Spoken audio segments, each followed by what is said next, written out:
Okay, cranial nerves are similar to spinal nerves. The spinal nerves leave the spinal cord. The cranial nerves leave the brainstem, which is the cranial portion of the neural tube, and it's more specialized than a spinal cord. And you can see on this figure all the different nerves supplying different structures. And what we should talk about at first is that number 1 and number 2 are not histologically peripheral nerves, as they are not covered by Schwann cells and their structure does not resemble the peripheral nerve. They are pouches of the brain. Yeah, so these two are counted as cranial nerves, but histologically they are not. They are central nervous system pouches. So the histological cranial nerves start from the number 3. And let's go to talk about them. How we number them. We number them from rostral to ventral. So this is so-called rostral direction. That means towards a beak. Yeah, like beak in birds. And this is the opposite, which is caudal. So then the first structure which you can see is number 1.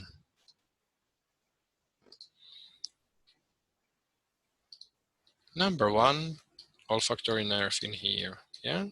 Number 2 in here. Number 3. Number 4, a very small one. Number 5 and number 6. 7 and 8 are these two.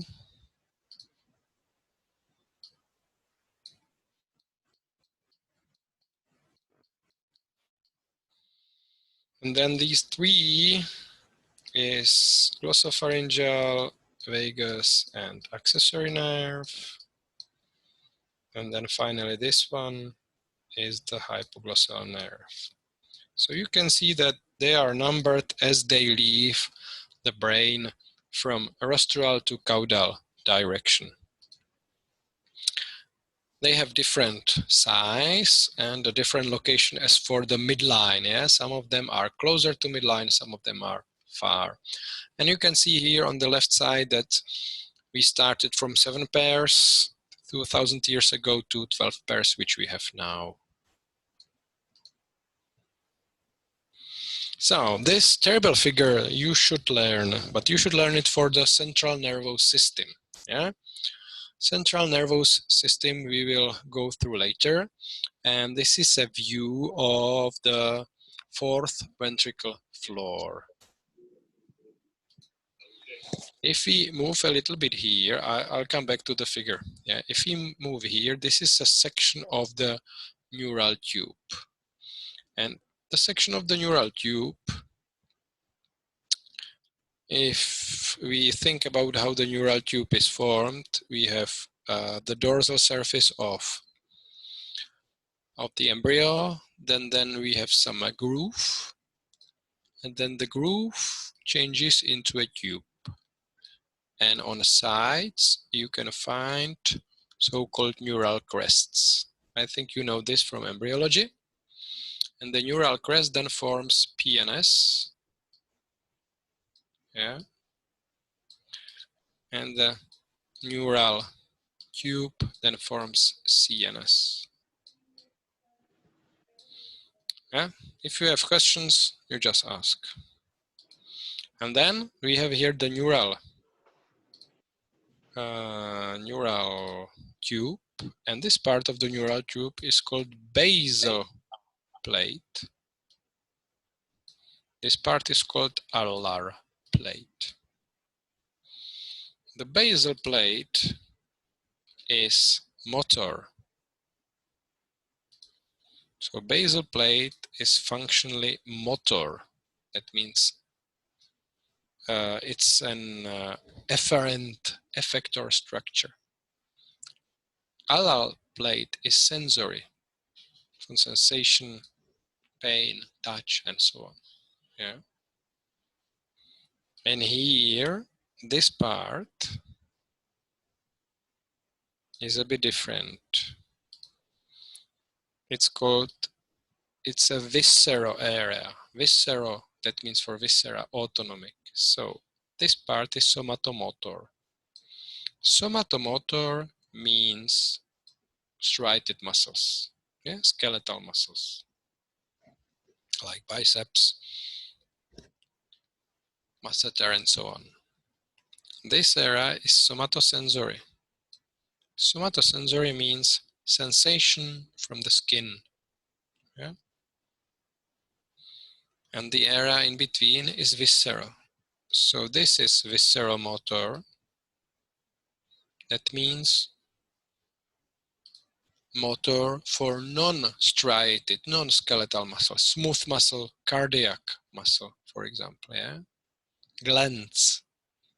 So all the motor parts which are not governed by your will, so involuntary movements. And this area is viscerosensory.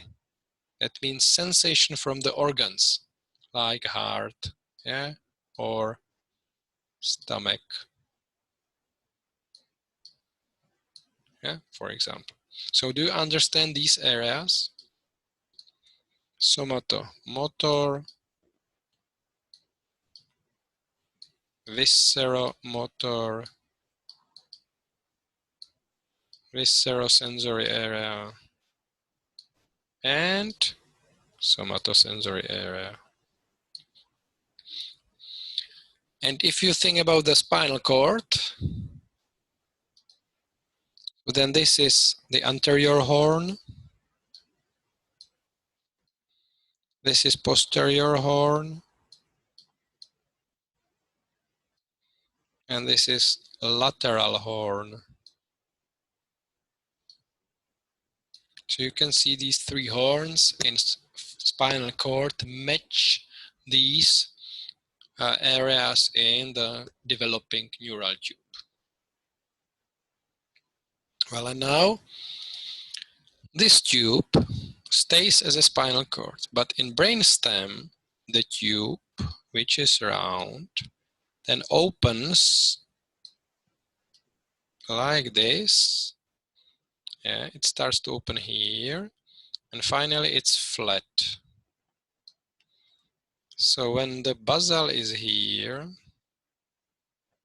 and the basal is at the midline, but the alar, which is here, I mean the alar plate, as we talk about this here, yeah, the basal plate is motor, alar plate is sensory, then the basal plate is here, caudally, and alar plate, ventrally and dorsally. Here, the basal plate stays here, and the alar plate then is on sides. Yeah, like here it splits, so it's this part. So you can see that it's flat. It's like an open book. And above this open book, you have cerebellum. So this is the cerebellum. This down is the brainstem.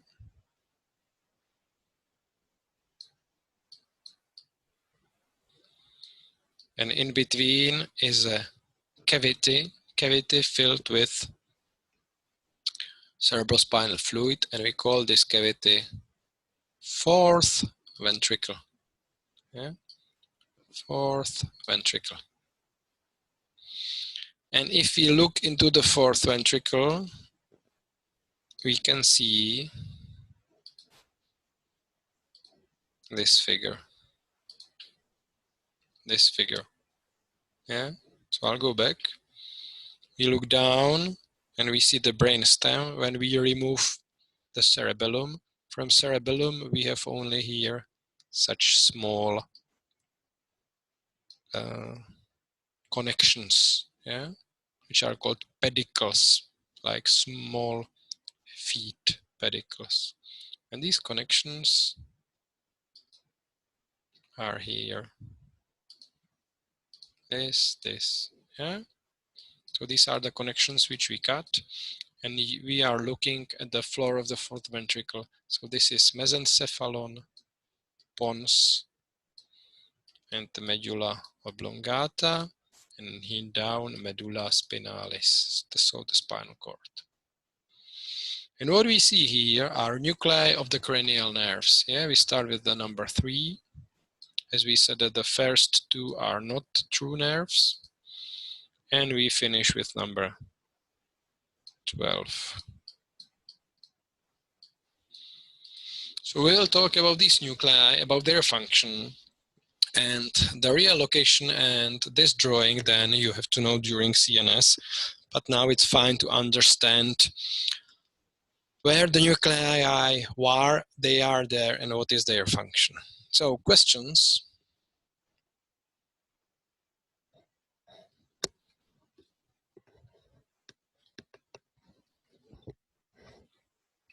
Okay, no questions? Let's go on. This is similar, yeah, if you look here, it's similar. Yeah, maybe you can concentrate on this, which was number 12, and here, number 3. And we move here, and you can see here, number 3. Sorry, I have to annotate. Number 3 and number 12.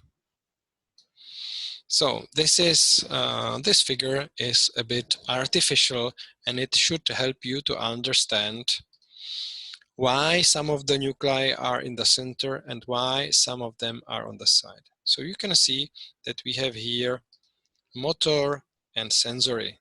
Motor is the basal plate. So this is the basal plate on one side. And this is the alar plate, which is sensory. Yeah. As we have said, it opened from above here. So then we know that these nuclei will be motor, these will be sensory. Nuclei which are here are the oldest one. Yeah, from the time we used to be a worm, like a rainworm, we just split into segments. So you can see that they are called somatomotor, somatomotor, and they are somatic. They come from somites, yeah? And they are number 3, 4, and 6, which moves the eye, yeah? They are moving the eye ball. And number 12, which moves the tongue.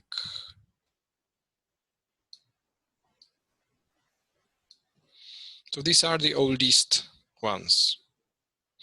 And then when the head started to develop,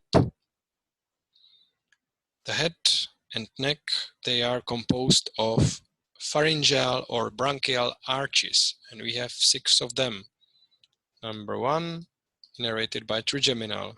Number 2, innervated by facial.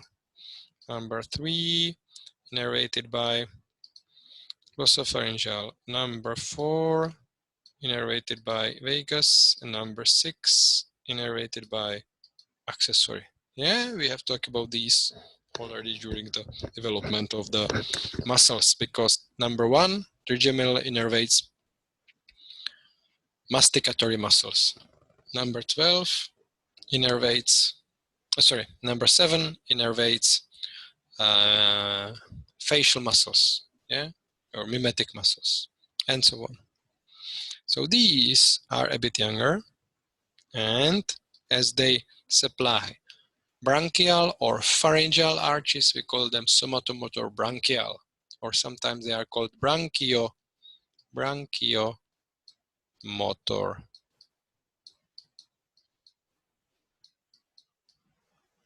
Yeah. So that's why these muscles have a different innervation. And now we come to the middle area, which is viscera. Yeah, this is the viscera. So for the involuntary. And we have here these nuclei, which are visceromotor, and they are parasympathetic. Yeah, so they are parasympathetic.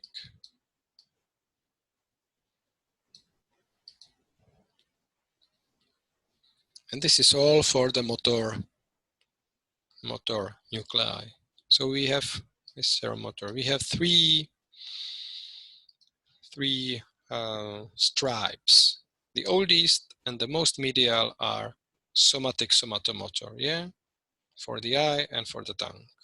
Then we have branchiomotor or branchial somatomotor for pharyngeal arches, and we have 5 of them, as we have 5 pharyngeal arches. And then we have these, which are visceromotor. That means for the smooth muscles and for the glands. And in the head, they are only parasympathetic. As we talk now about the sensory, we have here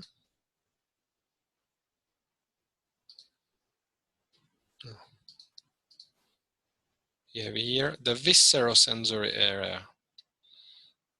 Yeah, viscerosensory. That means sensation from organs.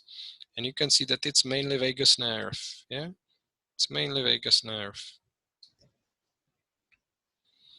From skin, we have somatosensory, and you can see that it's mainly trigeminal nerve, or it's only trigeminal nerve. And quite long and big nucleus. So viscerosensory, somatosensory, and what is very laterally is special sensory. And in this case, it's hearing and balance. Yeah, and it's vestibulocochlear nerve, hearing and balance. So this is embryological and functional classification of the nuclei and cranial nerves. So if you understand this, then you know in which location you can find the specific nucleus based on its function and development. Yeah?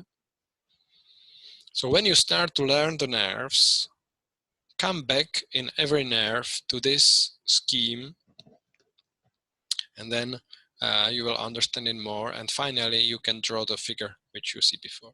The question, what is the function of the areas not occupied by the cranial nerve nuclei? Well, you can leave it to CNS, but it's mainly reticular formation. That means centers for the basic living functions, breathing, heart rate, blood pressure, micturition center, sexual center, and so on. And for interneurons and white matter, that means tracts, which go up and down. But this is a matter of CNS. Okay, so if there are no questions, I can go further. So now we perform a section.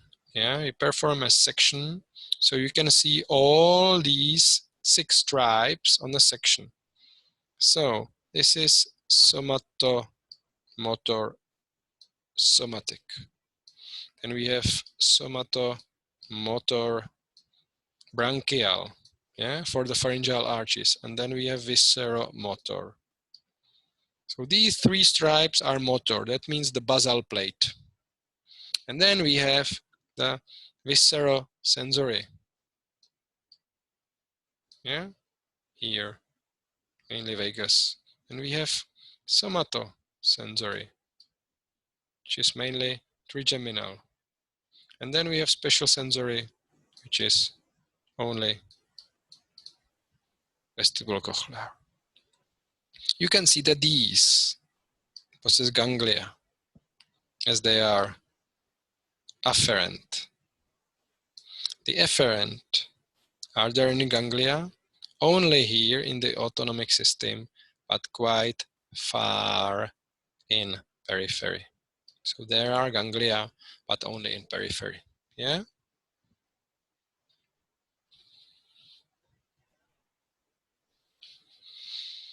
Okay, let's go on. So here you can see again, the projection of the nuclei to the brain stem. And if we make a cut in the midline, so you can see here how they leave the brainstem. And here is important to see this one. That's number 4, which leaves the brainstem dorsally, as you can see here and here, not ventrally. And then it has to go around the whole brainstem and then continue ventrally as the other one. So it has a very long course around and it can be harmed. So remember that number 4, the trochlear nerves, is the only nerve which leaves the brainstem dorsally. All the other ones leave the brainstem ventrally. Yeah? Very important information. Well,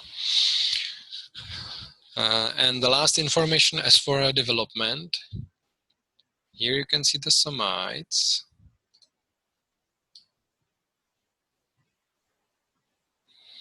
And these somites from C1, which is here, not well visible, this is C1, they form the epaxial and hypaxial muscles. And these are number 12, and they are useless here because then the head is formed and the skull. So they move ventrally and they move here and they form tongue. So that's why the number 12, the nerve, is very similar to the nerves of the spinal cord, so to the spinal nerves. But it is in the head because it grown into the head and it supplies tongue. And it happened also to this, which we call pre-otic, as they are in front of the ear. Yeah, here is ear. And they moved ventrally again, and they formed muscles moving the eye. And they are these 3, oculomotor, trochlear, and abducens.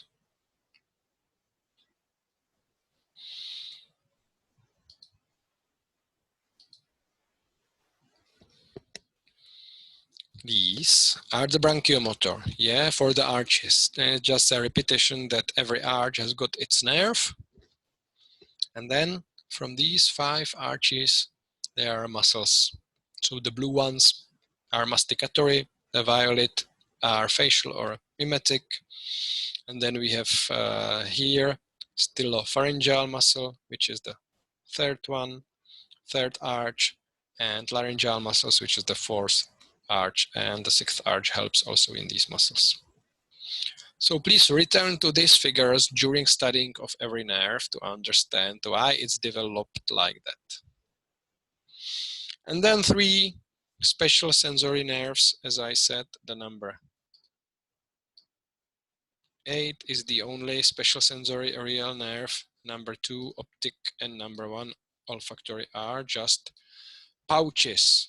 Number 2 is a pouch of diencephalon. Number 1 is pouch of telencephalon. Yeah, so their wall structure is different than the structure of the real nerve. So here you see the brain, where they emerge from the brain. We do not know the brain in detail, so just remember that number 4 emerges dorsally and has to go around the whole brainstem ventrally.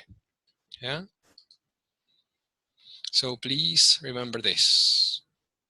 The other things, where exactly they appear, we will learn later. Here you can see the number 4, how it's going from dorsal ventrally, yeah, and there are the other parts.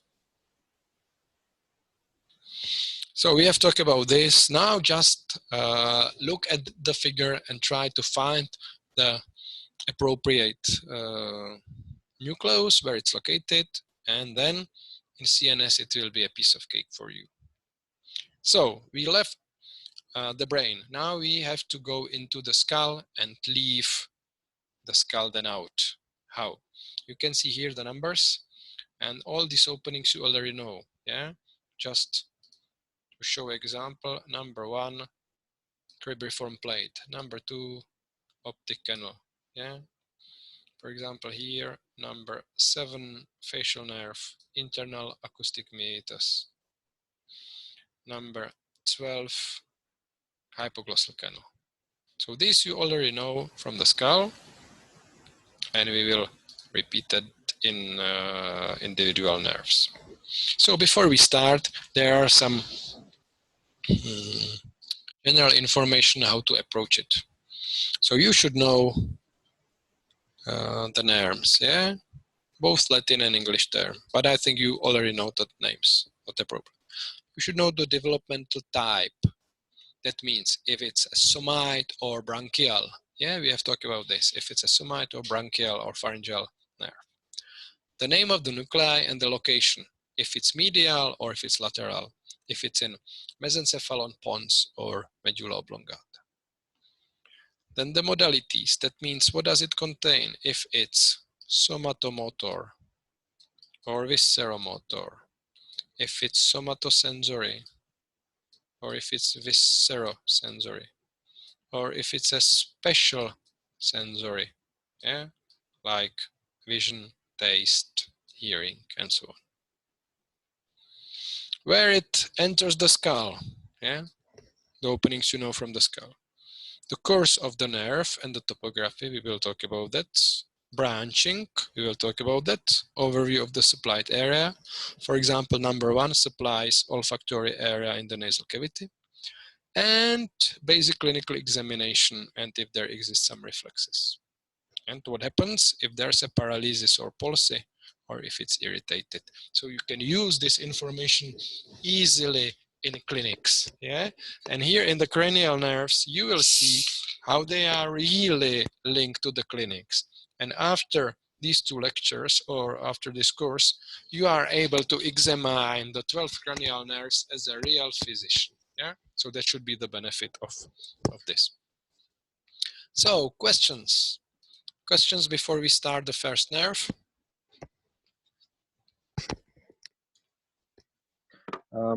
What is the injury that causes most damage to trochlear nerve? You said it gets damaged a lot. Any. Usually compression by structures growing around. That means, for example, meningioma, yeah, the tumor of meninges. That's the most common cause. Okay, thank you. Yeah, you're welcome.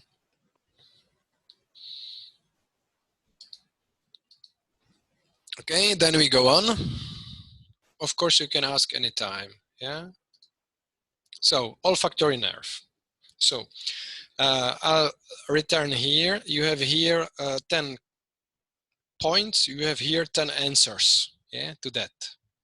So, I will go more to the other figures to see it, or I'll try to show it.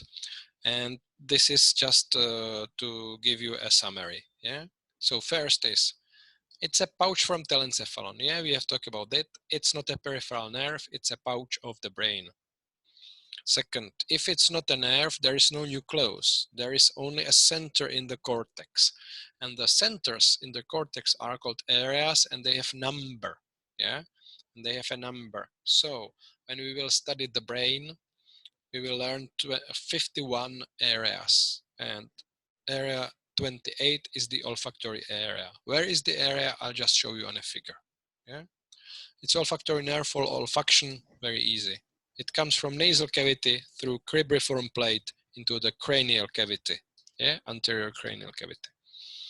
There are no branches. It takes information from the cranial part of the nasal cavity in the extent of superior concha, roof, and septum. Yeah. So let's go to show this on some figures, as you can see here and here. So we start in the nasal cavity. Nicely, you can see this 5 square centimeters of olfactory mucosa, which we find on the roof, yes, on the roof, on the septum, and the lateral wall in the extent of the superior concha. So that's obvious. So this is the olfactory mucosa, and here you have the cells, and these cells are neurons, yeah, and these are the only neurons which are in contact with the external environment, yeah, with the air in the within the nasal cavity. So here are the neurons, and you can see how the neurons looks like. There is a dendrite, and on the dendrite there are some microvilli, and they are immovable microvilli, yeah? Immobile microvilli. Sorry, not microvilli, I'm sorry. I am very sorry. Cilia, of course, cilia, yeah? Immobile cilia. So these are immobile cilia, and they serve together with the dendrite as the receptor. So this is a neuron, olfactory cell neuron with a dendrite and immobile cilia. And when there is an molecule of odorant coming here and it irritates here, then the impulse goes through this body up, yeah, and then through the cribriform plate, which is this one. This is the cribriform plate. Maybe another color. Yeah, cribriform plate. So this is a first cell, and here is a second cell. You can see the cells here. If I undo some of these. Okay, the first cell, and then the second cell. The second cell is not in the nasal cavity. As you can see, it's already part of the brain. It's this part of the brain, yes, and it's called bulb. I'll go here up.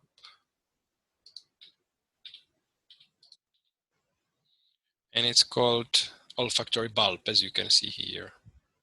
Yeah, olfactory bulb. And then from the olfactory bulb, it goes to the olfactory tract. And maybe I can switch to here. And this is the nerve as you can see it.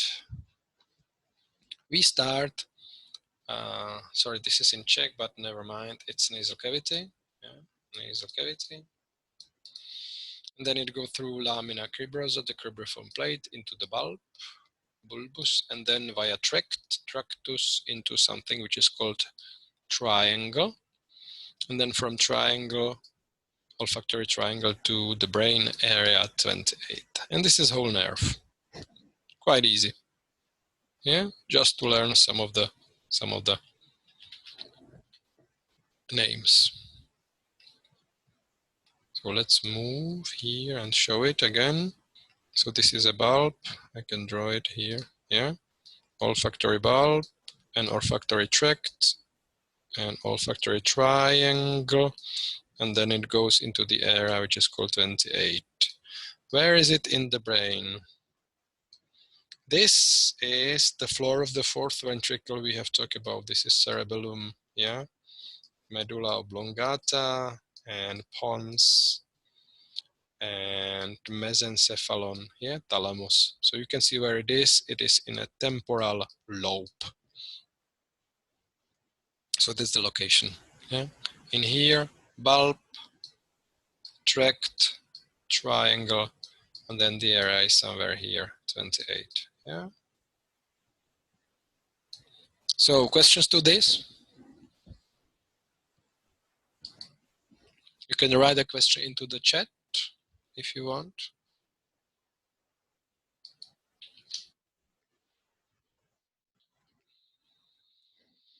If not, how we can examine it? We examine easily. You just close manually one nostril, yeah, one opening into the nasal cavity, and the other one the patient uses to smell some special smells like vanilla, for example. Yeah, you know it from vanilla cream. So vanilla is very specific, or cinnamon, or these. Yeah, so they are used for testing.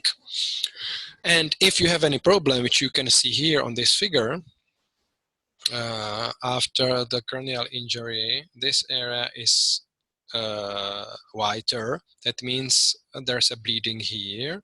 And the nerve runs somewhere here because this is ethmoidal labyrinth. Yeah, so that's the nasal cavity. So the nerve is compressed. So there can be hyposmia. That means lower perception of smell, or anosmia, no smell. Yeah, it can happen. If the nerve is irritated, you can smell more, hyperosmia, but usually you smell different than what you really smell, like paresthesia, yeah? The same as you feel in your fingers if, for example, the ulnar nerve is in the ulnar groove a little bit compressed, so parosmia. And very special is you can smell anything, but you still feel, I'm sorry, a shit, kakos, yeah? It happens rarely, but it's specific for some brain tumors in this area. Yeah. So please learn these terms, especially hyposmia, anosmia, and parosmia. Yeah, these are the clinically important ones. What is it? What is it? What? Kakos. Kakos, sorry. Kakos means shit. Yeah, like feces. That's why you smell poo instead of normal smell, yes. Okay. So if you have no questions, we can move to optic nerve. Optic nerve is a bit more complicated. Yeah. I'm sorry, I have a phone. Just give me a second.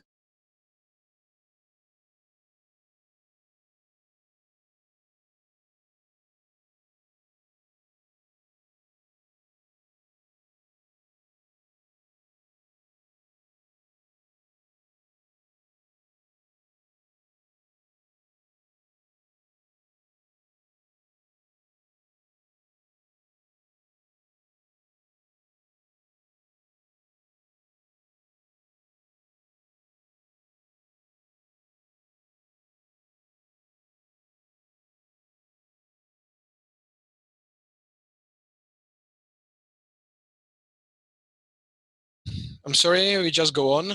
That was a call from Dean. So, can I ask a question? Yeah, the question, yeah. How would a patient describe hypersomnia? Like, what would they usually say? I cannot hear you well. Could you speak slowly, or if you could write it maybe? Yes, I will type it. Thank you very much.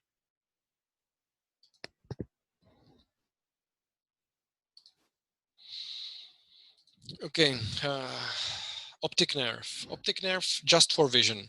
You can see it's a, how will the patient describe hyperosmia? Yeah, very, very unpleasant smelling. Yeah, that you are used to enormous smells, and you can say that it's very unpleasant, and it makes you, it makes a headache, and you are really jumpy and so on, yeah, like that. So back to the optic nerve. The optic nerve comes from the bulb. Yeah, again, it's a pouch. From this time, pouch from diencephalon, as for the development, as the whole retina develops from diencephalon, as we will learn in the eye. There is so no nucleus, and there's a center in the cortex, and it's area 17, yeah? Smell was 28, this is area 17, and it's in occipital lobe, I will show you, yeah, in occipital lobe, and it's for vision. So it comes from the eye, through the optic canal, into the middle cranial cavity, and then into the brain. There are no branches, it comes from retina, yeah? Which parts of the optic nerve we can see? So we have the optic nerve, yeah, as you can see here. Then we have some chiasm, which is a crossing. Crossing outside the brain is called chiasm. Yeah? And then we have optic tract with already crossed fibers. And then it's get into metathalamus, part of diencephalon. Yeah, metathalamus.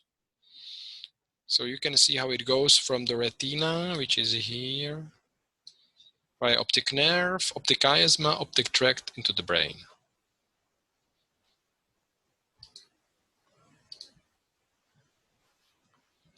So some information, and then I'll show you some figures. So it's a pouch from diencephalon. Axons are divided by endoneurium, yeah, and there is 1 million of axons. So it's very thick nerve. The nerve is covered with meninges because it's a pouch of the brain. So it's covered both with dura mater and pia mater arachnoidea. Yeah? Inside the nerve, there are vessels supplying retina. They are called central retinal vessels. And you may know them from studying vessels, at least the name. And the nerve is partially decussated, partially crossed. How it's crossed, I will show you. Yeah. So here on this figure, you can see the covers of the brain. Yeah. So the meninges. And here you can see the vessels. Yeah, the central artery, retinal artery, central retinal artery. So that's the longitudinal section of the nerve. Here you can see how the nerve goes. Here is the crossing somewhere. So we have the optic nerve, optic chiasma, optic tract, then the area of diencephalon. The area is called lateral geniculate nucleus because of the shape, geniculate, like a knee-shaped structure. Yeah, we will learn this then in the brain. Now you have to learn the name by heart. Yeah, lateral geniculate body or nucleus. And then it goes into the visual cortex number 17, which is in the occipital lobe.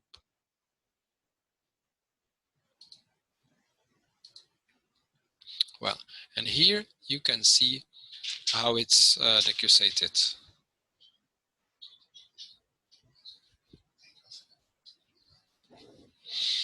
So you can see this figure, which is quite complicated. So I try to draw the figure for you. Yeah. Step by step, and then hopefully you will understand it. Okay. So we try with this area. So we try to draw an eyeball. Yeah. So we have one eyeball with a lens, and the other eyeball with the lens.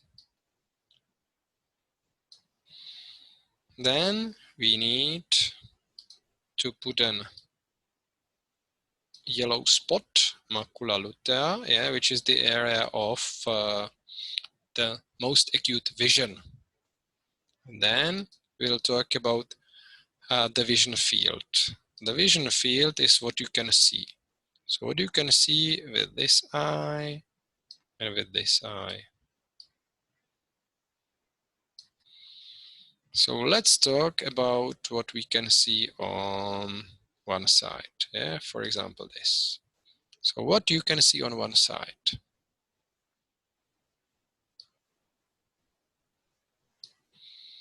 So this is the vision field. Yeah. So what you can see, oh, sorry, one side in this eye. So it goes here, and the lens is a special kind of lens which changes the direction. So if you have here the other part of the vision field, then it goes here, and the lens again across the fibers. This is a basic physics, yeah, how the lens changes the direction of the fibers. So then we get here to the retina. So what is important, that this is a vision field, and this is retina, and what happened is that the images are reflected. Yeah, they are reflected by the lens. That's very important. You understand this, how the lens changes? The same, this is left and right, but the same is valid for upper and down. Yeah, as the lens is round, so it can flip these this figure totally. It's like a lens in a camera. Yeah. So it's upside down. So if you go from here, then the fibers go here and do not cross. And these fibers, they cross. This we call a nasal part, and this we call a temporal. This is temporal vision field, and this is nasal part of retina. This is temporal part of retina, yeah, and this is nasal part of visual field. Okay, do you understand that? So say we have a blue object on the left side and green object on the right side. Then the green object goes like this, here, and the fibers are crossed, because the nasal fibers are crossed, yeah. Here, the object on the left side goes here to the temporal part of retina, and the temporal ones are not crossed. Then it comes here to this lateral geniculate body, and then it goes to area 17. Here is neuron number 4, sorry, and inside the eye,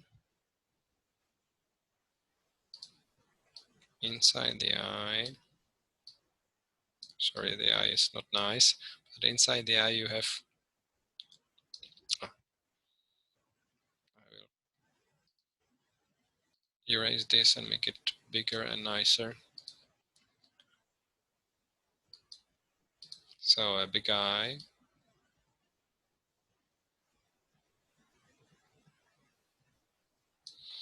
And here you have rods and cones, yeah, rods and cones.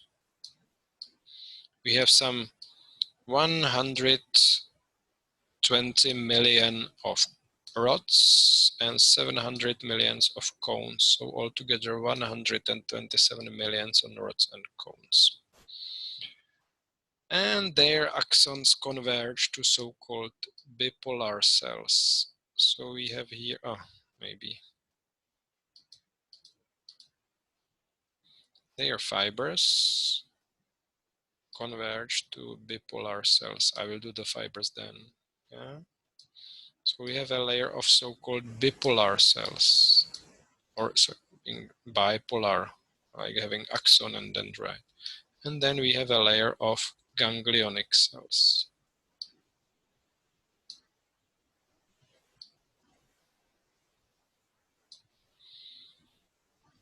And the signal converges here, yeah, and then again here. So finally from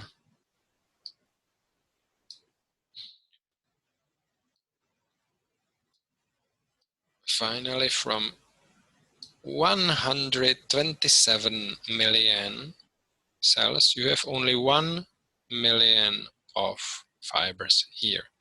The fibers leave the eye in so-called blind spot, yeah, blind spot. That means there are no rods and cones, they are just nerve fibers. Maybe you know the this blind spot from secondary school. And if we count the cells, so rods and cones are the first neurons which meet the light, and the light is then changed into a nerve signal. Then it goes into bipolar cells, which are second neuron. Then it goes to the ganglionic cells, which are third neuron. Then it goes here to the fourth neuron, and then it goes finally into the area of the brain, number 17. So it's very long one. Where are cones most concentrated in the eye? Yeah, they are more concentrated close to this area, which we call a yellow spot. Yeah, yellow spot macula lutea. Yeah, for the most acute vision. So we see now the nerve, and what then happens? Why we should know this? I'll show you here. So if we cut or compress the optic pathway anywhere, we can have here a different, we can have here a different spots or different problems in the vision field. Yeah. So for example, if you see this number 2, that means the whole nerve here is compressed or cut, destroyed. So I go back. This is how you should know it when we study eye and the pathways, the visual pathways. Yeah. But now we just start with 3 most common situations. So we can make the problem here, here, and if there's a tumor of hypophysis, yeah, so the problem will be here. Okay, what structure correct the image cut upside down by lens? The brain is used to that. Yeah, the brain is used to that from birth. So in this case, this visual field, yeah, I will draw the visual field here. Visual field is what you see. And this in here. And this in here, yeah? Right and left eye, how the patient see this. So in this case, the right eye is totally blind, yeah? You understand that? I think it's easy, yeah? Totally. And it's called, I tried if this works, called amaurosis, yeah? This full blindness is called amaurosis. Then this. What happens here? You can see it. First the right eye. This. So on the right, it's the nasal area of the visual field, yeah? So you cannot see this. And the other one, here, the nasal part of the retina, the temporal part, means you do not see this. So you have the same problems of on both eyes, yeah. And we call it, this is right, because it's on the right side. Homonymous, because it's similar on both eyes, yeah? It's called hemianopsy, yeah, or hemianopsy in English. And if we go in detail into these names to understand this term,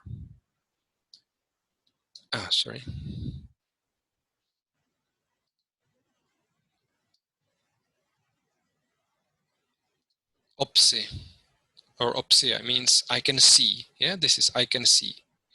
Anopsy, I cannot see, yeah, anopsy, I cannot see. Hemi, I cannot see half. That means I cannot see half of the visual field. Homonymous, both eyes the same. Heteronymous, different, yeah. And right, I cannot see it on the right side, but this is not true. I cannot see on the left side. So I'm sorry, here should be left.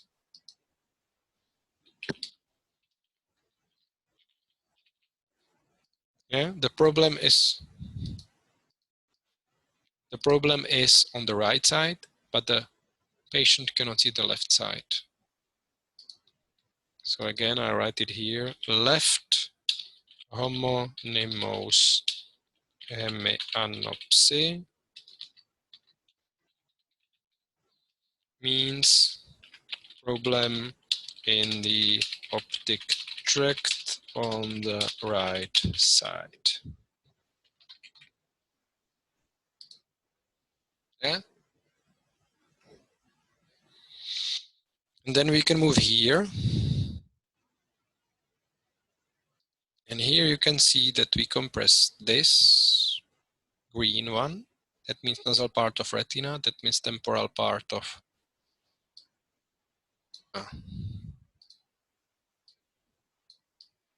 so this. And we compress here the blue. That means nasal part of the retina, temporal part of the visual field. This one. So how we call then this? We call it bitemporal. Why bitemporal or bitemporal? Because we could not see both temporal side of the visual field. Yeah, imagine you are a football player and you are running in the midline of the ground, and there's a pass coming from left side. You do not see it. Coming from the right side, you do not see it. You just see the goalkeeper, but not any balls coming or being passed from the sides. Yeah, you have such a tunnel vision. So it's bitemporal. Both eyes are different. Yeah, you can see left eye on the left side, right eye on the right side. So it's called heteronymous. Yeah, and hemianopsy.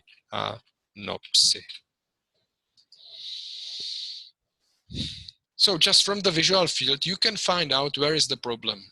Yeah, and then you can use the MRI CT exactly on the area which you would like to know. So questions to understanding these. To make it more complicated, the fibers from macula lutea, sorry, they should be like this. They are both crossed and uncrossed. So here you can have such a area which is saved. And the same here. But this is a bit complicated. And we will leave this to the optic pathway. But to understand an optic pathway later, you should now know how is the crossing of the main fibers here. Yeah, from the temporal and nasal part of the retina. So here, please, what is important? Flipped direction of the rays. Yeah, then we have a temporal and nasal part of the retina. They are crossed, partially crossed, and then that's it. How are the temporal and nasal fields separated? They are not separated. You could not see any line.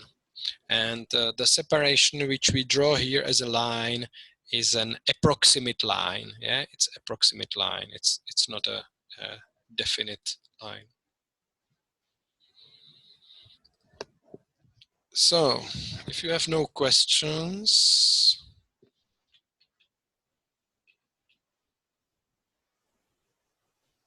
that's all for the optic nerve. And now we will make a small break, like 10 minutes, and then we continue with the eye muscles and the third, fourth, and sixth nerve. Yeah. Okay. So then break until 15:45.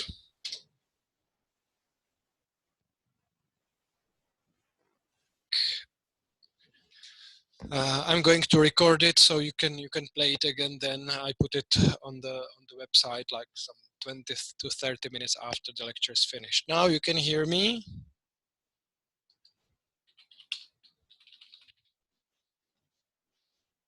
Okay, perfect.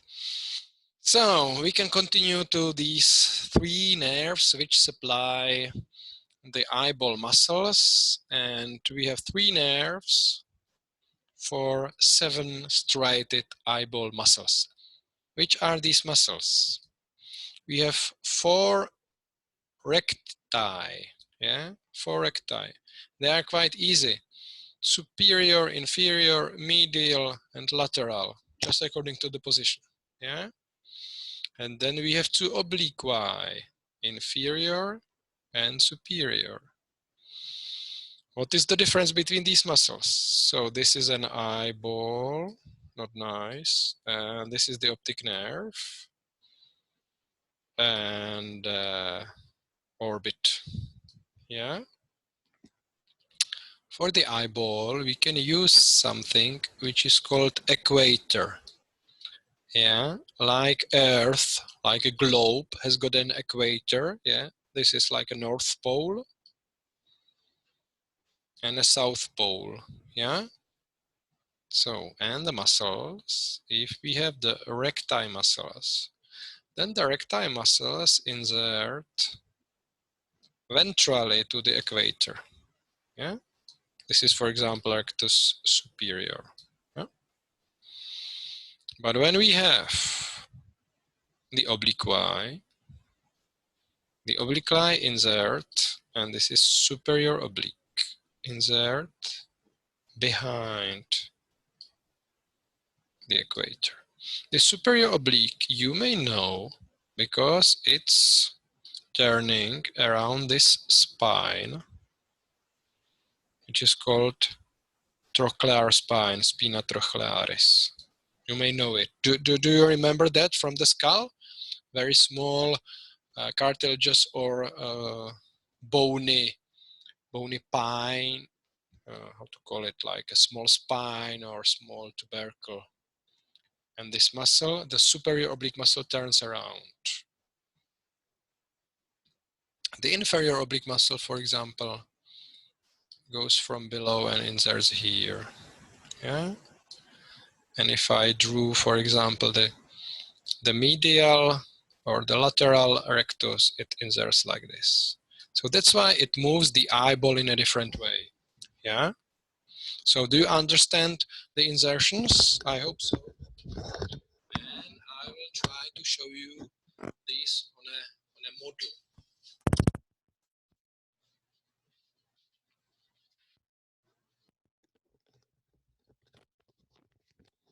So I need a camera for that. Or first I show you the muscles and then some practical show. So here, if we see the muscles, yeah, start first with the recti. So you have the superior rectus, and we have the inferior rectus, and we have the medial, and we have the lateral. Yes, the same here, superior and inferior, and the lateral, which is cut here, and the medial, which is here. Hope everything is clear. Now the obliqui. The superior oblique is this one. And you can see how it turns here at the spine, trochlear spine, and goes behind the equator. And the inferior oblique is this one. Yeah. So it's altogether 6. And where is the 7th? The 7th is this one, and it's levator palpebrae superioris. That means elevator of the superior eyelid. It's cut here. Yeah, the superior eyelid is here. So this is levator palpebrae superioris. Yeah, and where are the obliqui? This is the superior oblique and inferior oblique. Questions? You can see that all the muscles originate here, around, that means here, around the optic canal opening, except of the inferior oblique. Yeah, this one not. This one originates here in lacrimal crest. The lacrimal crest you can palpate on the medial inferior edge or margin of the orbit. Still clear for everybody, no one asks, perfect. So these are these muscles, and now I'll try camera, and hopefully you see this eyeball. Can you see the eyeball? Please write into the chat if you can see it. Yes, okay. So this side is medial. So this is my right eyeball, yeah? This is close to the nose. I will show the nose like this all the time, okay? So this is medial and this is lateral recti. What is the function? Medial rectus dysfunction, lateral rectus dysfunction, yeah? I just move here a bit to show that there are some functions. You can see here the function, yeah? Adduction, abduction. So now I perform adduction with the medial rectus, easily adduction, easily abduction, yeah? Not a problem in a transverse plane, everything clear. Then I can do some other movements, which are called elevation and depression, yeah? So elevation is like this, up, depression, you look down, not a problem, yeah? So I go here back, and now will come the problems. The medial and lateral rectus, they make easy movements in the horizontal plane. Yeah, adduction, adduction, abduction. Fine. But the rectus superior goes like this. You can see my elbow, and you can see that the muscle does not run nicely from posterior to anterior, yeah, in the median plane, but it goes in an oblique way. Yeah. Now I will show both the muscles how they diverge. Yeah, they diverge like the axis of the eye. Let's look here back, and you can see it here. Here also you can see how the optic nerves diverge, and in the same way the axis of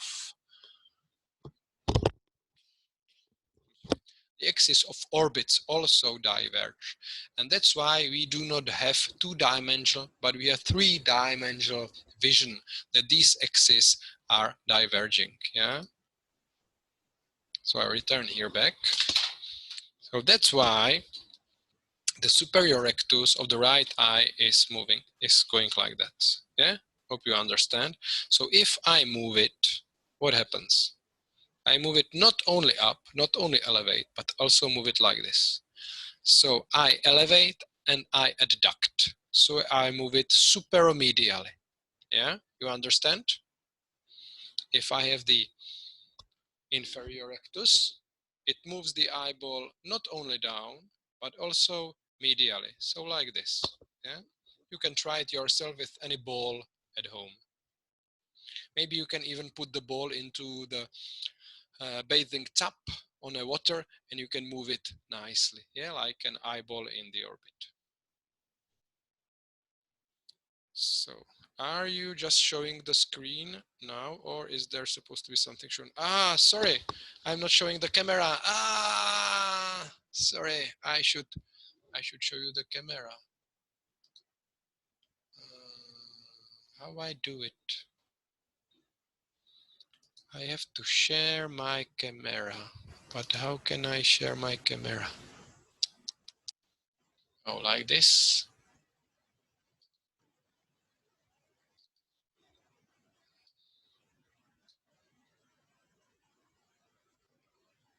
No, not like that. Sorry, I have to solve this. I thought you can see it. We can actually see it. We have to individually click on your camera on our screens, and it shows you. Ah, perfect. So if you can do it, it's fine.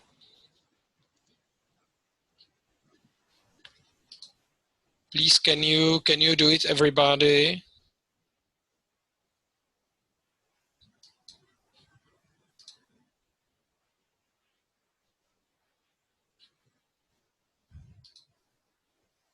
Yeah. Thank you very much for letting me know. I'll wait for a while.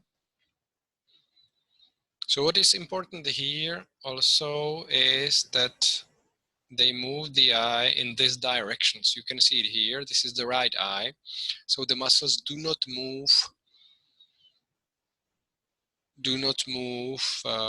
the eyeball up and down in a nice vertical plane, but they move it in 2 dimensions, yeah? That means up and down and medially and laterally, yeah?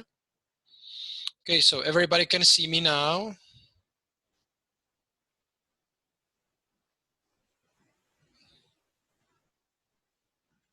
Okay, so again, again, this nice video. I hope it will be helpful for you. So here is a nose, yeah? So this is your right eye. So it's like this in your body, left eye, right eye. But we have only the right eyeball. So here is a nose. Medial rectus moves it nicely in a horizontal plane. And you can see the same here.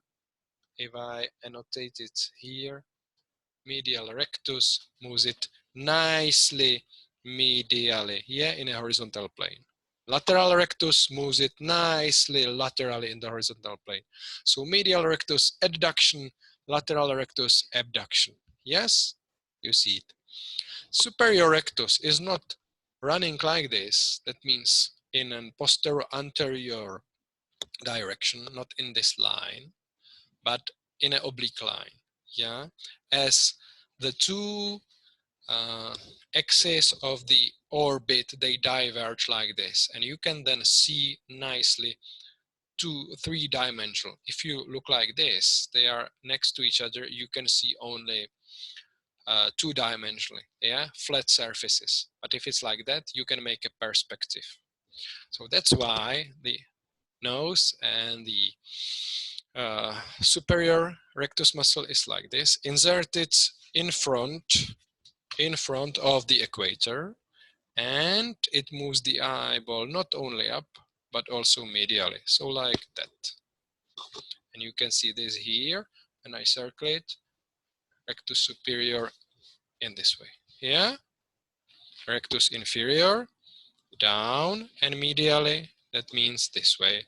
And I circulate here, rectus inferior, yes? And as I said, rectus lateralis, just abduction, just like that, and these. So now you understand the function of all 4 recti muscles, yeah? No question, no doubt. And then the oblique. How the oblique run? I just move here, and you can see that the superior oblique runs like this. Then it turns here around the spine and goes back. Yeah, goes back. Not easy to show, goes here and back and behind the equator. Yeah, the equator is here and it goes behind equator. So behind equator is here. Here my elbow is the spine, and then it moves back and goes here. So what is the movement? The movement is down and laterally. So it moves like this.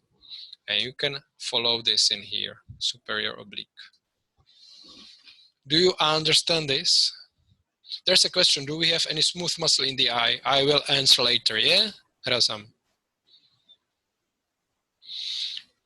Now the question is, do you understand how the superior oblique, which is turning around the spine, which is in my elbow, and inserting back behind the equator, moving the eyeball laterocaudally? Yeah. Rozumíme. I like that. Perfect. Inferior oblique is running only ventrally. Yeah, only ventrally here. From when this is a nose, here at my knee is the lacrimal crest, so it's only ventrally. And what is the function then? You can see how it moves it. How it moves it. Oh, sorry. It moves it up and laterally. Yeah, up and laterally.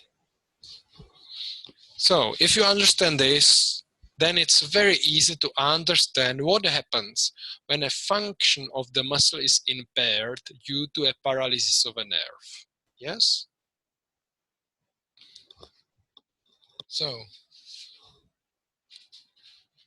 if you have no question to this, that's perfect. and we can move farther. So we have the movements are, I can show it here, abduction and adduction, elevation and depression, and then intorsion and extorsion. Intorsion and extorsion, if you look at the camera, is moving like this. But of course, we are not able to move the eyeball like this in 90 degrees. We just move it in 10, 20, 25 degrees a bit. And we use this in case we move the whole head like this. Yeah, like this. Then the eyeball rotates a bit back. It's a reflex which helps us. It rotates it only like 10%. So these movements to the sides are called intorsion, extorsion. Yeah? Okay. Then, before we go on, there are another terms. What is important for us are just the terms which are here, and I circle them. Yeah? Maybe I circle with a nice one. Yeah. So, conjugate movements. Conjugate movements is, again, you can look in my, these are two eyes, and conjugate movements are these. One side, on the other side. Yeah? You just move both eyes in the same manner. Yeah? And we call them version. To the right, to the left side. And this is performed if you like to look to the right side or to the left side. This is version. Then the other one, this conjugate movement is this and this. When we perform it, if you would like to spot on a one place, like here, somewhere down, you just do this. You converge your optic axis on one side and the other side, then they converge, so the eyeballs go like this. Yeah, this is if you'd like to look, for example, into the tip of your nose. I try to perform it. Yeah, could you see it? This is a convergence. That it's a disconjugate movement. Vergence in, vergence in, so it's a convergent. And the opposite is divergent. Yeah. Okay, any question to this? If it does not work in if the eyes do not move as they have to move, we call it a squint. Yeah, a squint, and it's also used the term strabism. Yes, strabism, squint. Okay, now I can answer some questions. Why is nystagmus a symptom of excessive alcohol consumption during eye movements? Well, let's talk about nystagm in next lecture. Yeah, please, Vladimiro, if you can wait for next lecture. Is divergent movement natural? It's natural from convergent one. Yeah, so if you converge to something, you have to diverge. But of course, this divergent movement is not natural. Yeah. So from convergence back to a normal position, yes.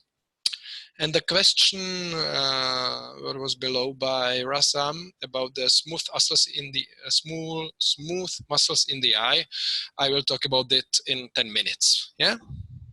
So if you understand the movements here, then we can finally proceed to the nerves. Yeah. So, not yet. We have talked about, I'll come back to this. If you remember this circle, I will mark it again. This circle, which is made by majority of the muscles, except the inferior oblique, yeah?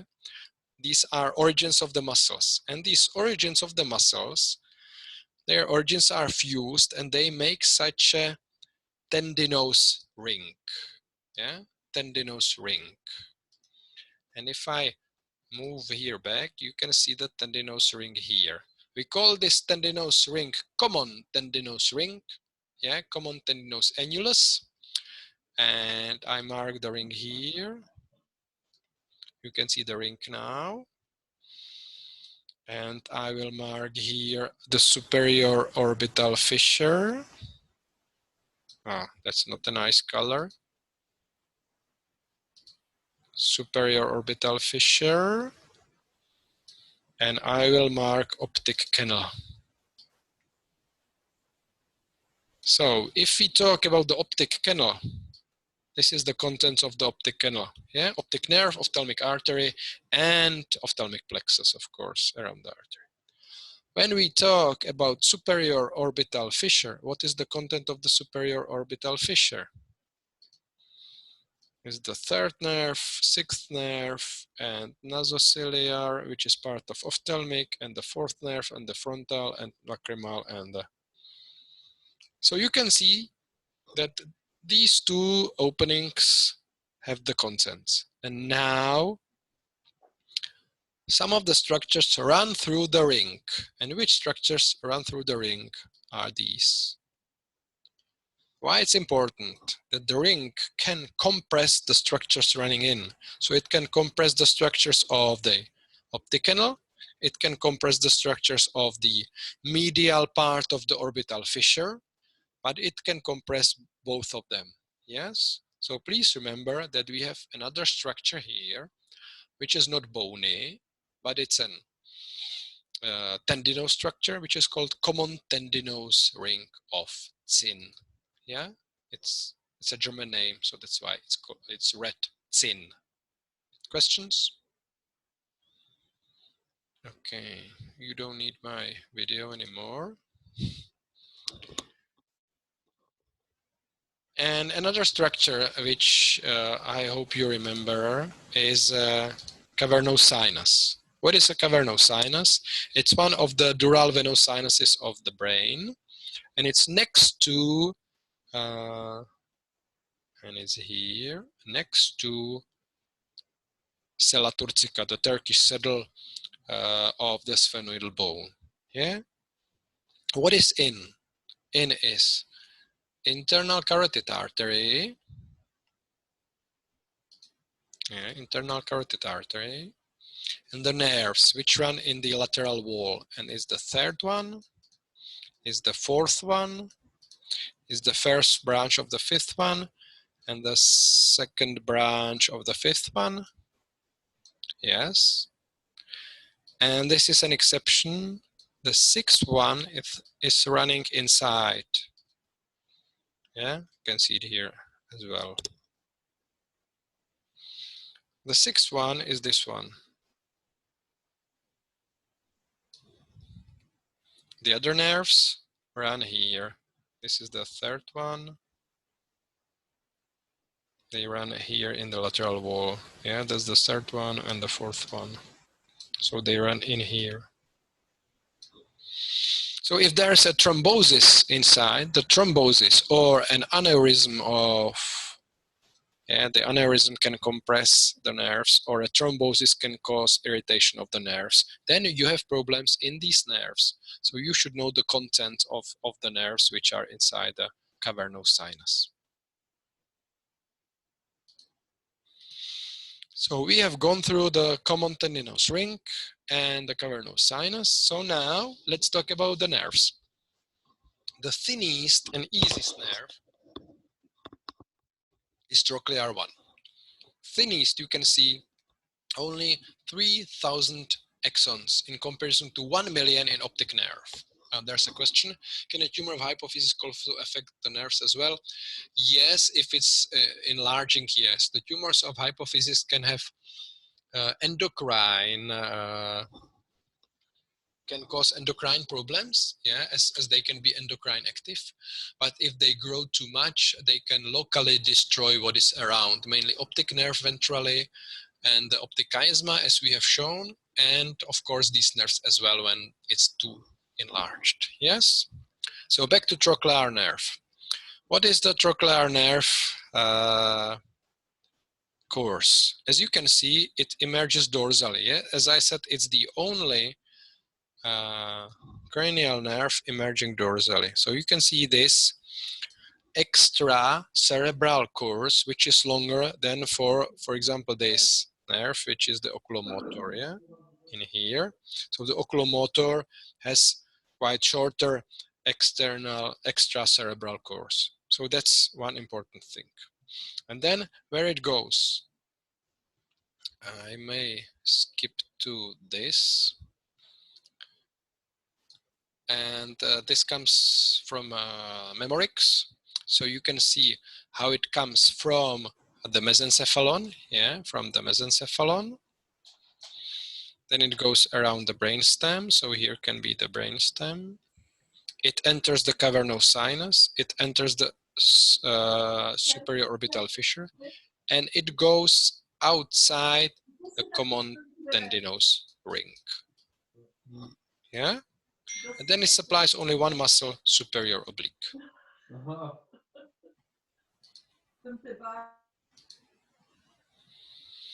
So I'll just come back here, and you can see the same here. Yeah, superior orbital fissure. Cavernous sinus should be here as well. It's not drawn here, and it supplies only one muscle, superior oblique. So the topographic cavernous sinus, superior orbital fissure, passing outside or by the common tendinous ring of Zinn. So it's pure somatomotor because it supplies only one muscle. What is the direction this muscle pulls the eyeball? Please write me into the chat in which direction does the superior oblique muscle moves the eyeball, if you remember that. So you work a bit.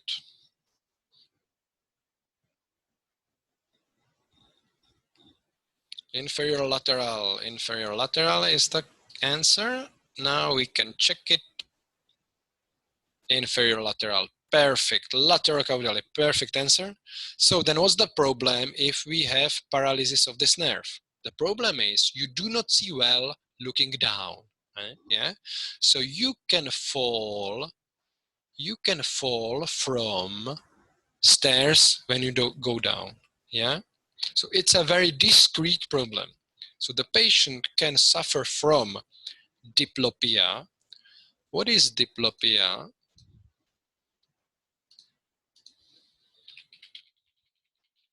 Diplopia means double vision. Yeah, double vision. So the patient can have double vision when looking down. I try to switch on the camera again. Can you see me? I hope you can see me. When I have the eyes, and I have now a problem in my right eye, so I can look in different directions, but when I try to look down, then the right eye goes a bit up. Yeah. So you have problems in looking down, and it's a very discrete problem. Yeah. So that's it. Questions to this to this nerve?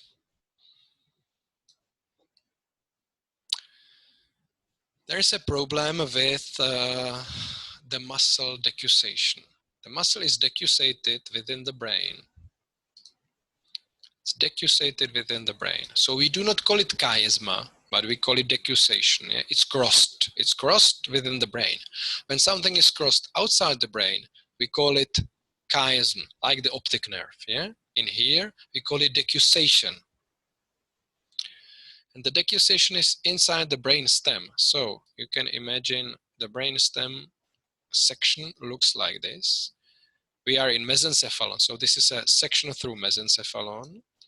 And I drew here the nucleus. And the nerve fibers goes like this. So you see the nerves, but the nerves are not from the same side. They are from an opposite side. Yes. So if you have problems in the brain, for example here, then what is affected is the contralateral eyeball and contralateral movements. Yes. So remember, the decussation is inside mesencephalon. Yeah. That's why decussation of the fibers of trochlear nerve.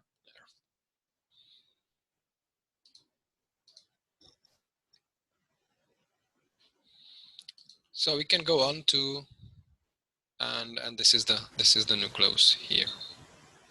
We can go to abducent. Yeah. For abducent, it originates from pons, so you can see it here. It's again one muscle, one muscle, so it's pure somatomotor. You can see it's quite bigger one. That means its paralysis will be more severe because there is a double number of axons, and it supplies one muscle, lateral rectus. Yeah, here it's obvious what will happen. You won't look laterally, no abduction. Yeah. What about the topography? So it's again cavernous sinus, and we said in cavernous sinus it runs medially. Yeah. Superior orbital fissure, but then it passes through common tendinous ring. Yeah. So that's different from trochlear. And then we have something which is called Dorellos canal. I will show you what is a Dorellos canal. It is non-decussated nerve, so easier than trochlear. Yeah. So now look here. Abducent nerve.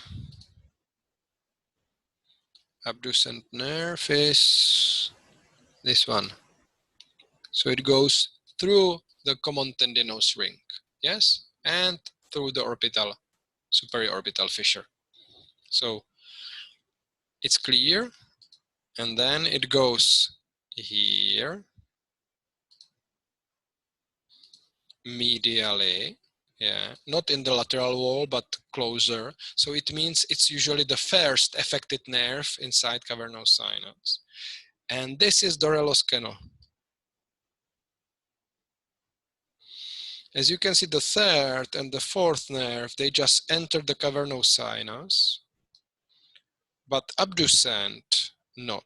Abducent runs here. What is it? This is so-called clivus. You may remember that's the body of occipital bone and body of sphenoidal bone. Yeah. So it runs here. Then it goes into dura mater, and between dura mater and the bone, so extradurally in epidural space, it runs here and enters the cavernous sinus.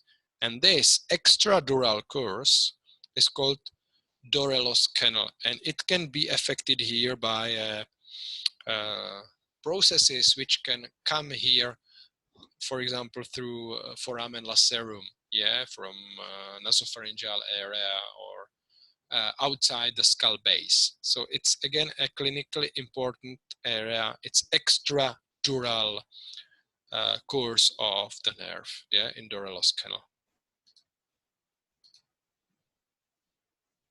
So Dorellos canal, extradural, then cavernous sinus, superior orbital fissure through common tendinous ring. So what happens?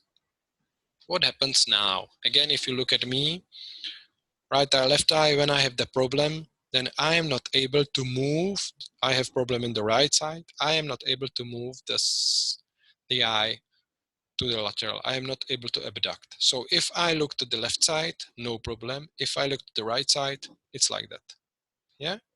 So we have so-called convergent strabism, convergent squint. Yeah. To the left side, the gaze, not a problem. To the right side, convergent squint. Questions? If there are no questions, we can move to oculomotor. Oculomotor is easier now because it supplies all the remaining muscles. Which are the remaining muscles? So we had one obliquus and one rectus. So what is left? 3 recti, 1 oblique, and levator palpebrae superioris. Yeah. So 3 recti, 1 oblique, and 1 levator palpebrae superioris. So 5 muscles. So you can see that number of the axons is bigger. But it is not only somatomotor nerve. So now we have to remember that we have mixed nerves, somatomotor and visceromotor.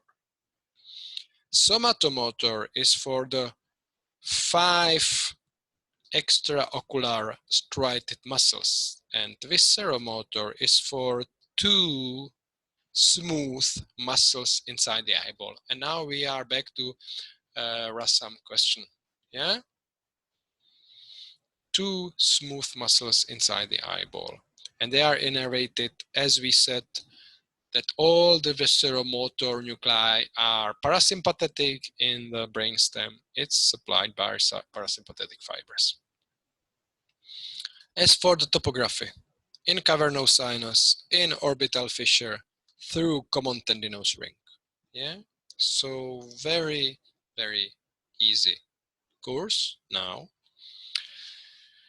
And when we have 2 modalities, we have 2 nuclei. Somatomotor nucleus is called nucleus of oculomotor nerve, not a problem. And the visceromotor is called accessory dorsal nucleus of the oculomotor nerve with an eponym Edinger-Westphal, 2 Germans, yeah, Edinger-Westphal. So if you hear about the Edinger-Westphal dorsal accessory nucleus of oculomotor nerve, is the parasympathetic visceromotor nucleus for smooth muscles of the eyeball. I hope it's clear. If not, you can write me in the chat. So now decussations. So here, no decussation of abducent, yeah, as I said. A decussation inside the brainstem, inside mesencephalon of trochlear one. And how is it that the oculomotor? You can see that one part is not decussated and one part is a bit complicated, that it's partially decussated and that it's decussated, and here you can see that it's decussated and non-decussated, so it's complicated more. We will talk about this then later in brain. Yeah, so we can divide this into superior and inferior branch. Inferior branch not decussated, superior branch decussated. Yes, and these 2 branches we can see. We can see in here.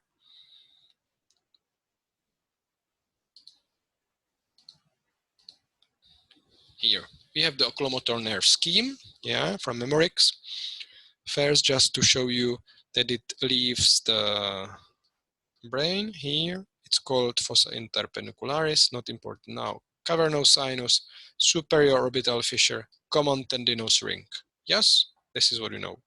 And now here, superior branch, inferior branch. This one decussated, this one non-decussated. Yeah, and it supplies which muscles? Inferior branch goes below the eyeball, so inferior oblique, inferior rectus, and medial rectus. The lateral rectus is already supplied by abducent. Superior branch goes above superior rectus and levator of superior eyelid. Yeah. So we have called now about the somatomotor for the 5 striated extraocular muscles. Now let's talk about the Edinger-Westphal parasympathetic nucleus. So the parasympathetic, yeah, and visceromotor. It's located just close to it. The same way, you could not distinguish the fibers morphologically, only when you dissect it using the microscope. And you can see that these fibers leave the oculomotor nerve and join the ciliary ganglion. And you know ciliary ganglion is a ganglion within the orbit. And it's interpolated here. Yeah, that means it's synapsed. It's synapsed. And then this fibers continue into the eyeball, inside the eyeball, to supply 2 muscles. Now, there's a question. Will damage to oculomotor nerve affect blinking? Not a real blinking. Yeah, the blinking will be affected mildly, as there will be a something which is called ptosis, which is a depression of upper lid. Yeah, so the upper lid is depressed, but you still blink, because for blinking we use the orbicularis oculi muscle, which is innervated by facial nerve.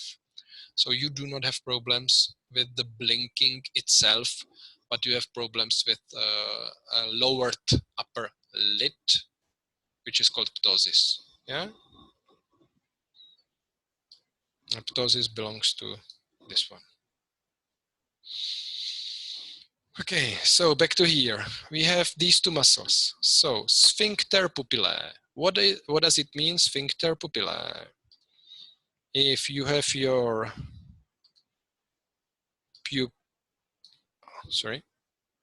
different color. If you have your pupil, and do you know what is a pupil? If you look into your eyes, this is iris, and iris makes it color, and this is black, and this is pupil. Yeah, and the light goes into the eye through the pupil. I hope you understand. And what is the function of the sphincter? Making the pupil more narrow. And how we call this? We call this meiosis. Yeah, or meiosis. Meiosis. That's meiosis. If this is your pupil, meiosis is closing or narrowing of the pupil. So less light goes in. Yeah. So the sphincter pupillae causes meiosis. If you have a problem with this, it can so if ciliaris does not work, if there's a paralysis, then the eye is enlarged, mydriasis. Yeah. So sphincter pupillae cause meiosis, narrowing of the pupil. This ganglion is also, of course, supplied by sympathetic fibers. The sympathetic fibers come here, and they get in from so-called plexus, or yeah, maybe in Latin, plexus caroticus internus. Yeah, that's a sympathetic plexus, plexus, which brings the sympathetic fibers here. For another muscle, for which muscle? For a muscle which is called dilator.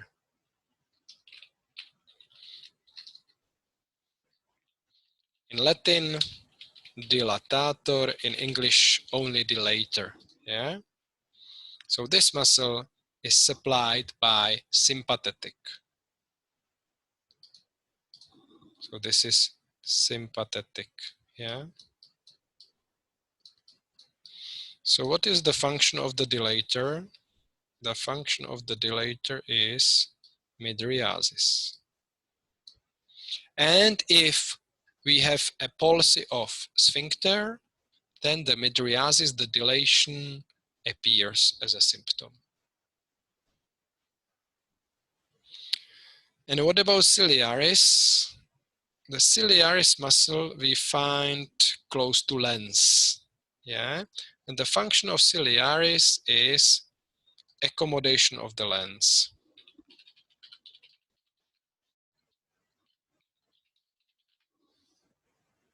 Yeah, that's the function of the ciliaris. What is accommodation?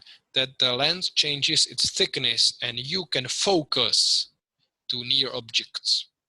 So what is the function of the oculomotor nerve concerning the visceromotor part?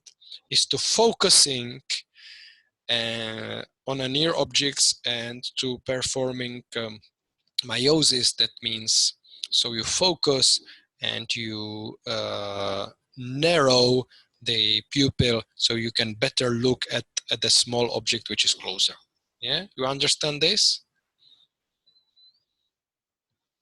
So to understand that, what happens when we have when we have a paralysis.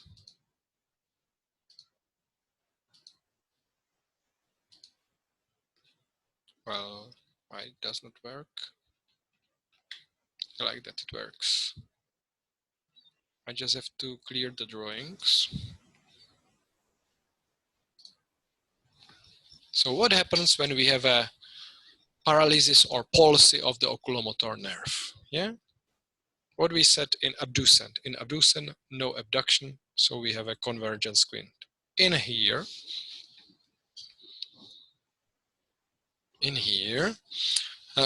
it's opposite. So what we can perform only, and right eye, yeah, we can perform only abduction by abducent and lateral caudal movement by trochlearis. So the eye can move only this way, yeah. So to the right side, sorry, to the left side, no movements. To the right side, this movement down, yeah. That's the only movement which can do. That's why we have a divergent strabism, yeah, divergent strabism, which you can see here. But you have also problems with the eyelid. The eyelid gets down, depressed upper lid, and I call it ptosis, yeah, depressed upper lid, which I called ptosis. Due to this squint, there's a diplopia, yeah, the doubled vision, and it's in all three extraocular nerves. That means trochlearis, oculomotor, and abducens. It's a common symptom. And then we have problems with the visceromotor ones. So we have problems with sphincter pupillae. So when the sphincter pupillae does not work, we have not emiosis, we have mydriasis. Yeah, that means your pupil is enlarged, as you can see here, enlarged pupil. Yeah? And there is problems with the accommodation. So you are not able to focus at the near or at proximal objects. So you have 5 symptoms. What is disturbing the patient is diplopia. What you can see on the patient is ptosis, lowered lid, mydriasis, enlarged pupil, divergent squint, yes, and the patient cannot focus at the near. Do you understand these 5 symptoms based on anatomy?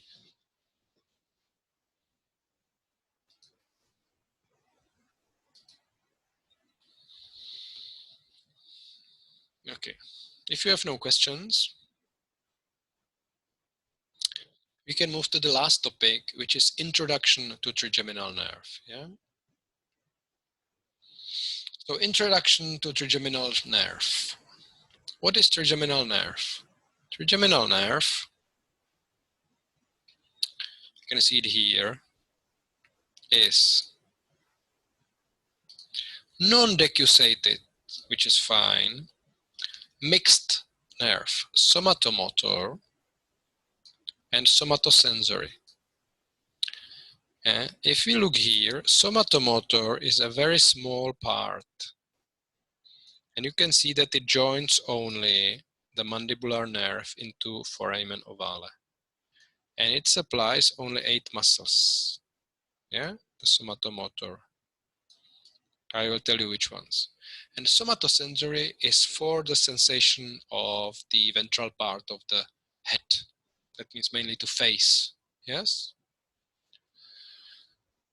But in periphery, this like scaffold is joined by some visceral fibers.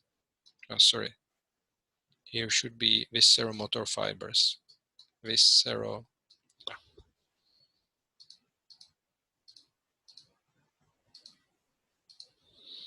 Visceromotor fibers from ganglia.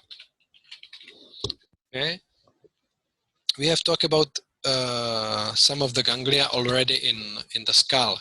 So you know pterygopalatine ganglion, optic ganglion, ciliary ganglion, submandibular ganglion. Yeah, and these ganglia has got fibers which then join the branches of the trigeminal nerve. But first talk about the branches, and then we can come back to these visceromotor parasympathetic fibers. Yeah,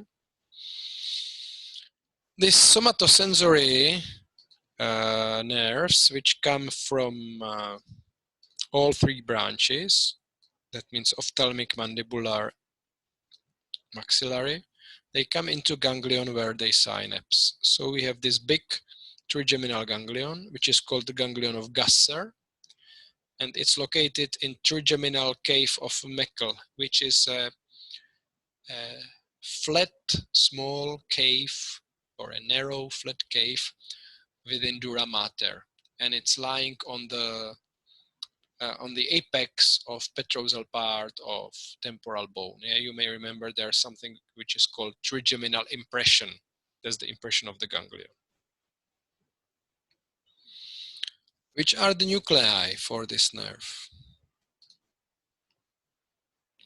You can see this, which is yellow. This is the somatosensory ganglion, very long one and enlarged here in pons, and this small motor. So we have small motor for 8 muscles, and then we have a big one which looks like this, enlarged and small. The enlarged portion is called principal, and it's within pons. And then we have the spinal in spinal cord and medulla oblongata, so spinal in medulla, and mesencephalic in mesencephalon. Yeah, and the function of this nucleus is mainly touch, pain, and temperature. Yes, so it's a somatosensory for touch, pain, temperature, and then we have a small motor one. We will talk about this again with Azat. Yeah, this is just an introduction. So the trigeminal nerve is then branched into 3 nerves, you know, ophthalmic, axillary, mandibulary, and the mandibular one has as the only branch the motor branches, the somator motor branches for 8 muscles, 4 masticatory and 4 other muscles. Yeah. So we call it sometimes motor root or minor portion. Yeah, in Latin radix motoria portio minor. So only mandibular nerve, as you can see here, the motor root. Yeah, only the mandibular nerve contains the somatomotor fibers for the masticatory muscles mainly. And as for the small branches, you will talk about the branches with Azat. I will just tell you that every of the branch has got a meningeal branch. Yeah, every main branch has got a meningeal branch. So remember, trigeminal nerve supplies meninges. And all this is just about the maxillary and mandibular nerve branches. And I said I show you the muscles. So the muscles are 4 masticatory muscles, 2 tensors, you may know. Tensor veli palatini is the soft palate muscles. Yeah. And tensor tympani is the middle ear cavity muscle. And these 2 suprahyoid muscles are stylohyoid and posterior belly of digastric. Yeah. So you have 8 muscles.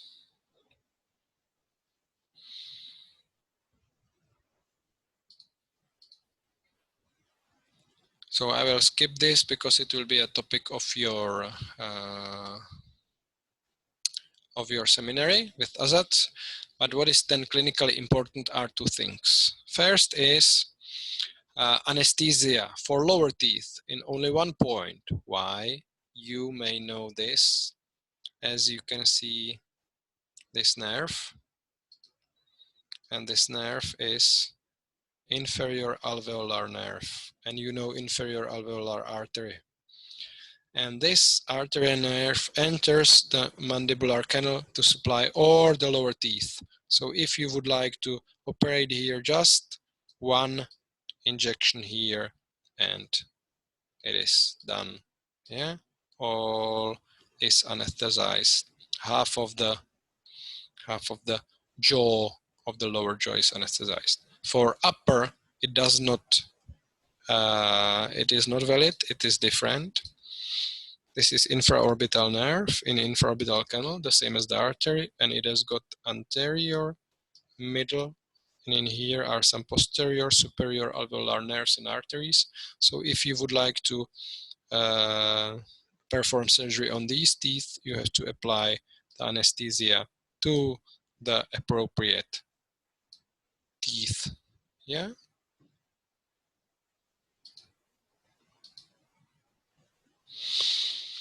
The second important thing for clinical anatomy is herpes zoster. You may know the herpes zoster already from spinal nerves. Herpes zoster is a virus which, when it enters the body, it stays within the ganglia, and it stays within the spinal ganglia. Then it can cause herpes zoster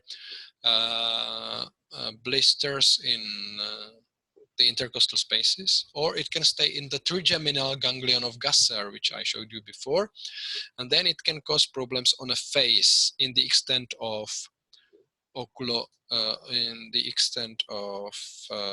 ophthalmic nerve. Yeah, so you can see that the ophthalmic nerve goes into the tip of the nose and then here and then up. Yeah, the problem is it can also affect cornea and conjunctiva, and it can cause blindness. Do not mix herpes zoster with herpes simplex, which causes problems directly on cornea. And this is colored. Yeah, this is a lesion which is colored by this specific fluorescent green dye. So do not mix these two. This one is transmitted by the nerves from the trigeminal ganglion. Yeah.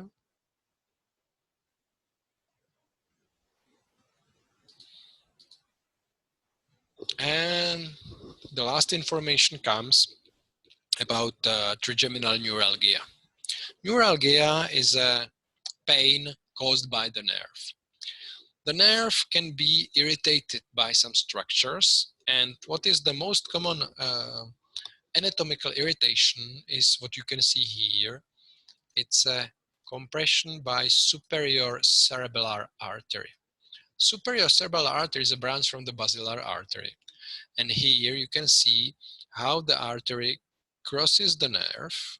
Here goes below the nerve, yeah. Here is the vein running together with the artery. And these two vessels can impair the nerve. Where? In an area where is the transition between CNS and PNS. You may know that oligodendrocytes form the sheaths of the CNS, and Schwann cells form the sheaths of the PNS. And there's a border, and the border is called zone of Obersteiner-Redlich, two Germans, Obersteiner-Redlich. So it means the nerve looks like this, and on the nerve, there is the oligodendrocyte sheath and Schwann's cell sheath. Yeah, so PNS and CNS. And if you have a vessel compressing here, then it's very easy to cause an entrapment here. Yeah, so what we do, we just decompress it, so we move the vessel to the side. And that's the most common cause of the trigeminal neuralgia, which is one of the causes of the headaches. So please remember that superior cerebellar artery crosses the trigeminal nerve just at the area of transition of two sheaths, oligodendrocytic and Schwann cell. Yeah, we will have similar in facial nerve. Yeah, similar transition and compression by different vessel. So, and it is for neurosurgery, it is important. Well, that's it. I don't want to exhaust you with the details of the trigeminal nerve. It will be then discussed with Azat. Do we have neuralgia in other nerves mentioned today? No. No, because they don't have somatosensory fibers. The most common neuralgia is in trigeminal nerve. We can have neuralgia in glossopharyngeal, which is quite rare. And in facial nerve, it's not a neuralgia, it causes spasms of the facial muscles. Yeah, I will show you tomorrow at 10. Other questions?